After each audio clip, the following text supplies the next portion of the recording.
Guys, nagigisa ako ngayon ng corned beef. Ayan.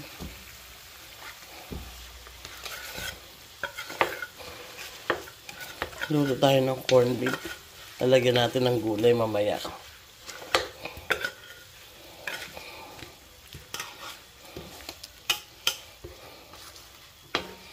Ayan. Ayan na nga, nailagay ko na lahat ng corned beef. Ngayon, pakukuluin ko na lang.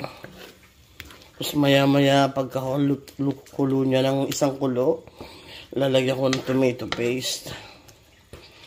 Okay. Let it simmer first. Ayan, nalagyan ko na po siya ng tomato paste.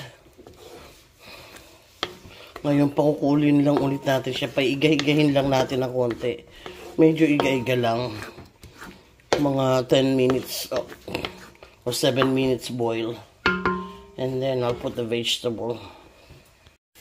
Yan, kumukulo na nga. Lutuin lang natin siya sa tomato paste. Yan, natin siya kumulo na kumulo. Maluto na maluto. Yan.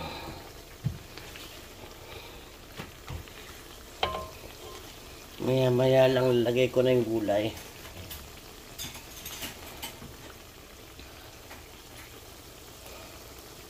Okay, so now, ilalagay ko na itong stock ng choy sam. Inuna ko muna yung stock niya. Medyo matigas ng konti. Inuna ko muna siya.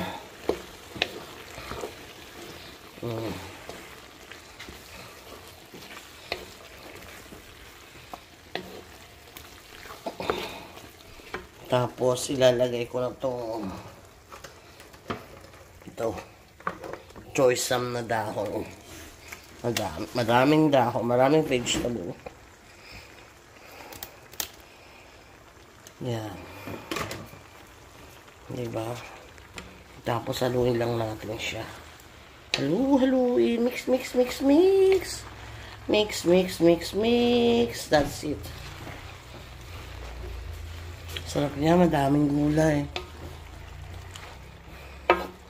Pwede siyang palaman sa tinapay, pwede siya sa kanin, pwede siyang you just eat it by itself.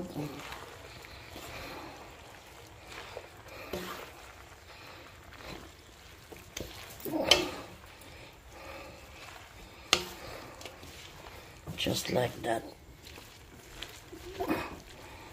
Okay. Pagkaano yan, i-ano lang natin. Antayin lang natin siya kumulo ulit. For another 5 minutes and it's done. O, ayan. Kumukulo-kulo na nga po siya. Haluin lang natin ng konti. Tapos tatawagin natin yung ating taga-taste.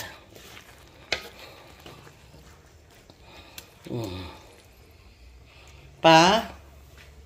Taste mo na nga to, please. Ayan, masarap.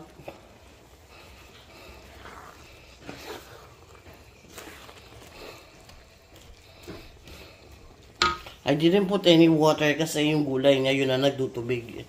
Pag nagtubig yung gulay, pag naluto, nagiging parang siya, di ba? So, here, taste it.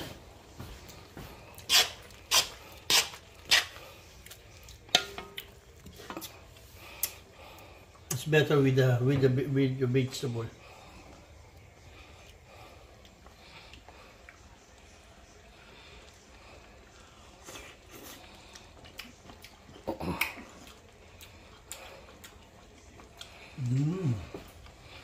Matabang. Oh no, I didn't put any salt yet. Just 1 spoon of soy sauce I put. Yummy na. Okay. It's alright now. Yummy.